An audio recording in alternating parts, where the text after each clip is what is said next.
ரிஷப ராசிக்கு அக்டோபர் 20ஆம் தேதியிலிருந்து 26ஆம் தேதி வரை 2025 இந்த வாரம் எப்படி இருக்க போகுதுன்னு ஒரு சின்ன பார்வை பார்க்கலாம்.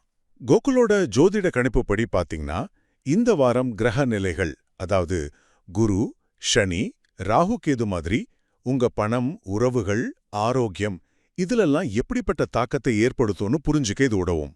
சரி, முதல்ல பணம், தொழில் பத்தி பார்க்கலாம். பண வரவு வர வாய்ப்பு இருக்கு. ஆனா கடன் விஷயத்துல கொஞ்சம் ஜாக்கிரதையா இருங்க. பெரிய முதலீடுகளை இப்போதைக்கு தள்ளி வச்சுட்டு பிளான் பண்றதுக்கு முக்கியத்துவம் கொடுங்க. ராகு கேதுவோட நிலைமையால தொழில்லையோ இல்ல உங்க சமூக வட்டத்திலயோ சில மாற்றங்கள் வரலாம். ரெண்டாவது, உறவுகள். குடும்பத்திலயோ இல்ல காதல் உறவுலையோ சின்ன சின்ன தப்ப புரிஞ்சுக்கிறதுனால சில கருத்து வேறுபாடுகள் வரலாம். அதனால பொறுமையா பேசி மத்தவங்க சொல்றதுக்கும் கொஞ்சம் மதிப்பு கொடுத்தா இதை சரி பண்ணிடலாம். மூணாவது, உங்க ஆரோக்கியம்.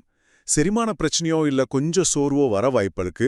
அதனால நல்லா தண்ணி குடிங்க, காரத்தை கொஞ்சம் குறைச்சுக்கோங்க. லேசா நடைப்பயிற்சியோ யோகாவோ பண்றது நல்லது.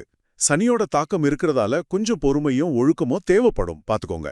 கடைசியா, பொதுவான வழிகாட்டுதல். நம்பிக்கை, தியானம் இதெல்லாம் மனசுக்கு அமைதி தரும். வெள்ளிக்கிழமை அன்னைக்கு தேவி வழிபாடு செய்யறது ரொம்ப விசேஷம். அதிர்ஷ்ட நிறம் வெள்ளை. சாயங்கால நேரத்துல நெய்விளக்கு ஏத்தி வழிபடுறதும் ஓம் குருவே நம அப்படிங்கிற மந்திரத்தை 21 தடவை சொல்றதும் உங்களுக்கு நன்மை தரும். நல்ல நாட்கள்னு பார்த்தா அக்டோபர் 20, 23. சுருக்கமா சொல்லணும்னா ரிஷப ராசிக்காரங்களுக்கு இந்த வாரம் கவனமா திட்டமிடுறதும் பொறுமையா இருக்கிறதும் கொஞ்சம் ஆன்மீகத்துல ஈடுபடுறதும் நல்லது செய்யும்.